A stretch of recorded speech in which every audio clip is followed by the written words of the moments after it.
All right, welcome back, everybody. This is another episode of the No Money Real Estate Podcast, election episodes. I don't know if I'm going to do 1 or 2 or 3 more of these shows, but the more I talk about this federal election that we're going through right now, the more I realize that my voice matters in what we're doing. And I want to talk to you about deciding who you're voting for in this episode. We're going to get into it right after this. Hey, my name's Ken, and I'm a real estate investor. I want to welcome you to the No Money Real Estate Podcast. On this show, I'm going to interview elite level real estate investors from all over North America. And I'm going to help you to see one thing that all successful real estate investors have in common. They built their portfolios without using a dime of their own money. I've got a portfolio of $300 million in real estate. That includes resorts, apartment buildings, commercial buildings, and I built the entire portfolio without using a dime of my own money. Real estate is a business that anybody can get into, but the strategies that those tight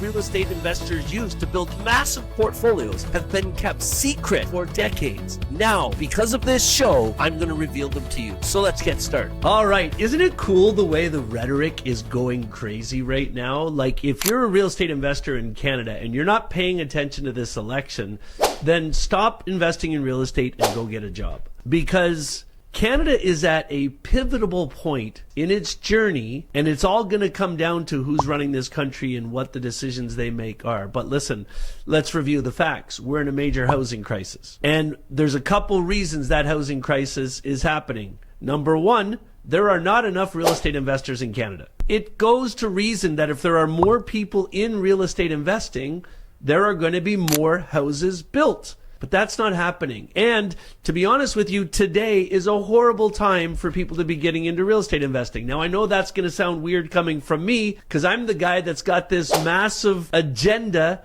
to get 10,000 new people into real estate investing. But I'm honest with everybody when I'm talking to them. And I say, you can do it. I'm doing it. I've got a $100 million portfolio right now, and it's growing fast, but you got to have thick skin and you got to be patient. If you're going to build something, that's called development real estate. Whether you're building one house, you're developing one house, or you're building a community. What the country is really looking for is real estate investors to jump up, to step up, and start developing subdivisions and communities, more houses. The reality is this. In this country right now, if you want to develop a subdivision or a community or a major apartment building, it's going to take you 2 years of red tape just to start working on the project. So all the things that you have to deal with, number one, you got to find the land to do it on. Number two, you got to pray that that land is zoned properly already, or it's in the municipality's development plans that area is allowed to be what you want it to be in the future. So you got to know to do that stuff right up front. And it doesn't matter. If it's not zoned property, add another year on to the red tape. If it is zoned properly, it's going to take you 2 years. So if it's not zoned property, you've got to apply for rezoning. You can't apply for rezoning until you own that property. So when you're out looking for a property, you've got to go and find the bureaucrats that work in that municipality. What I mean by bureaucrats, that's employees. You got to find the chief building inspector, the chief planner, and you got to talk to them, and you got to be the nice guy talking to them, because you got to ask them, if I buy this property, will this thing be allowed in the future? You've got to know how to build relationships. But you got to do all that right up front. Then you got to take the biggest risk by acquiring the property and then starting that process. Not to mention that in order to get a site plan approved or a zoning redone, at a bare minimum, they're going to want an environmental study done. They're going to want an economical study done. And they're probably going to want a structural study done at a bare minimum. And those studies you have to pay for in advance. An environmental study, a phase 3 environmental study, getting 1, 2, and 3 done, those phases, going to cost you $60,000 to $100,000. So you've got to pay for all that. They're going to get you to do all that work. That work takes time. It's at the agendas and the time frames of the people you're hiring to do the work. But that's going to eat time up. It's literally going to take 2 years. Then you got to raise the money and do the actual project and keep everybody on track there. And that's the bigger problem, I believe, right now. If we could cut through all that red tape and take it from 2 years down to 2 months, and there's no reason we shouldn't be able to cut all that red tape out now. With the use of AI and the use of systems that could do what manual labor is doing right now, they should be able to approve a development within 2 months. But those are the two things. If we're real estate investors, we're trying to decide right now, who do we want to elect as our next prime minister in Canada? Start listening carefully to what the front runners are saying.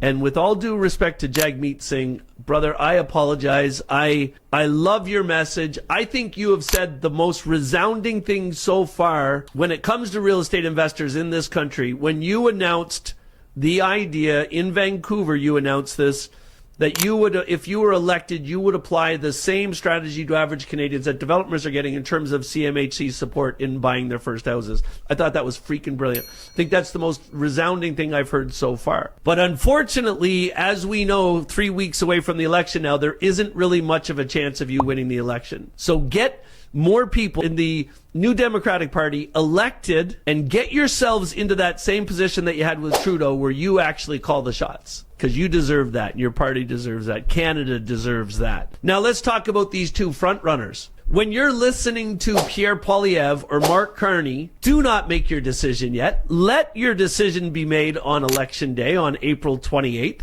What you want to do now is take time out of your day to listen to what they're saying. Listen to what they're committing to. There's a couple things I've heard from each of them so far, and this is why I am officially not decided on it whether I'm voting conservative or liberal.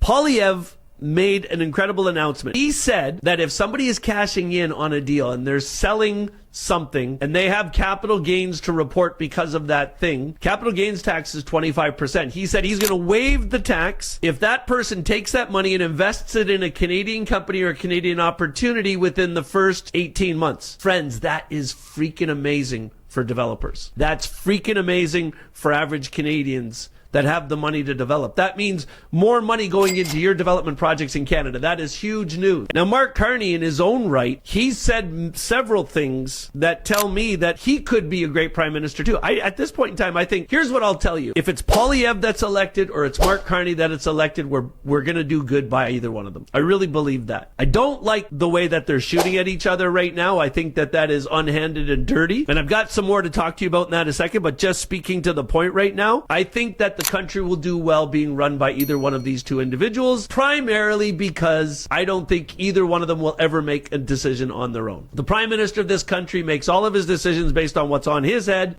That's just the way the country's run. So I think either one of them could do well. Now, Poilievre has made a great commitment when it comes to capital gains. Now, Mark Carney, he got lucky because he got to be the prime minister for a short period of time. He was able to pull the trigger on a couple things. And one of the things he did was one of the most brilliant moves I've ever seen. Here's where the Liberal Party, I think, is run by the freaking brilliant strategists. Number one, the first day he was elected, he axed the tax. He took the wind right out of Pierre Poilievre's sails. He killed the whole carbon tax. And he screwed up the momentum so bad in the Conservative Party that they're trying still to shoot at him, saying, well, he's going to keep the carbon tax in for corporations. They're just trying to guess at it now. But Carney, that was brilliant. The Liberal Party, congratulations. Good job. That was freaking amazing. Here's the second thing that's even as important as the first thing. It was how they called the election. See, for those that aren't really paying attention to this, let me tell you what was coming. The Conservative Party has been raising capital for 2 years for this election as they were fighting Trudeau and driving him out of office. And so they have a war chest of money. Some estimate it to be tens of millions of dollars just to use in advertising.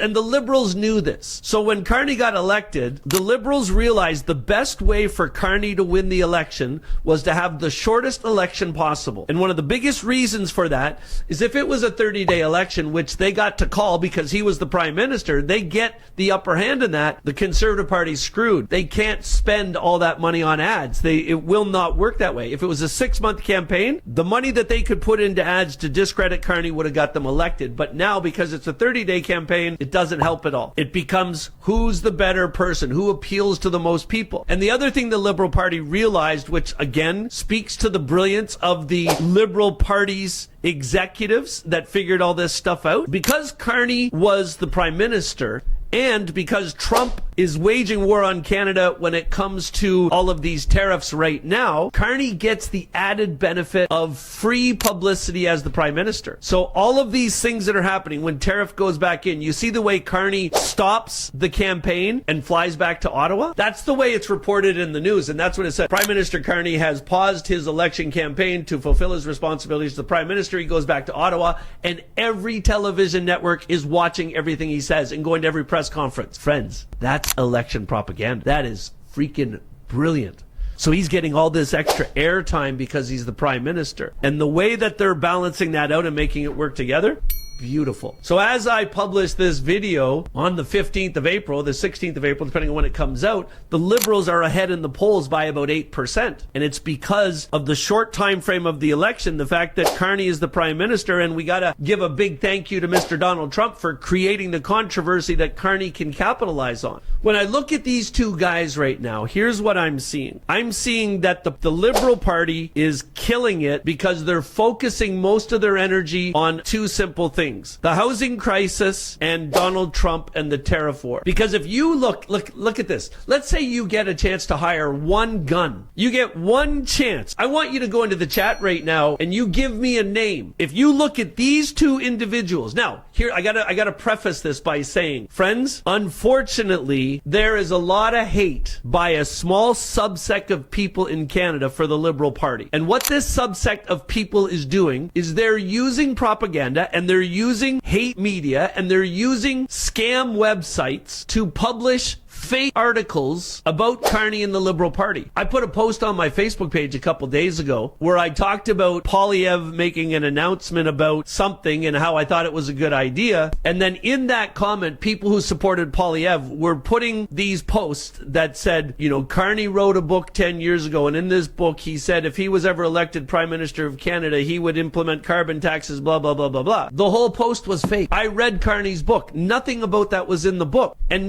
most average people, most of the sheeple that are out there, they don't validate, they don't fact check on anything. So she got this post on a website, I think it was called True North Hard News or something like this. It was completely fake, and there was nothing validated or fact checked in it. But that's the problem. There's a lot of people that are in the fringe that are making all this fake news and publishing it, trying to discredit Carney, and it's backfiring on them now. What that's doing, because people realize it's fake news and it's not real, is it's all the discredit for that stuff is going against Poilievre. And Mr. Poilievre, if you're watching this video, which I know you've already watched one of my videos, if you're watching this video, do not think that all that fake news that's being put out there attacking Carney is helping you, because there's a lot of real smart people in this country that see that stuff and they attach that to you. You want to know why you're trailing in the polls right now? It's because you're spending way too much time with your show clown propaganda, tax the tax, Carney's money. You got to stop that bullshit and stay true to your mission about how you're going to make this country better. And for everybody out there that's looking at this stuff, friends, it's time for you to start thinking about who you're going to vote for as the prime minister of this country. And when you're doing that, here's what I want you to do. I want you to use the mind that God gave you, and I want you to pay attention to what the two men are saying. I want you to block out all the fake news. I want you to stop paying attention to anything that's coming on any news network. Now, I'm saying fake news, and I'm going to say like True North Media and all these guys. There's going to be some of the Poilievre supporters that are going to say CBC is fake news. I don't want to stoop myself down to the people that think with that type of mentality, because that is ludicrous. The problem right now that Poilievre has is when they think of Donald Trump, they think of Poilievre. When they think of Poilievre, they think of Donald Trump. And everybody is saying that. And there's a lot of people that are saying this. Even people in the conservative policy are thinking this way. But here's what I want to advise everybody here. This is my advice to you. This is the sole focus of this video today. It should be mandatory that anybody that's in real estate investing or is interested in real estate investing, it should be mandatory that you vote. Did you guys know the last federal election, only 43% of Canadians voted?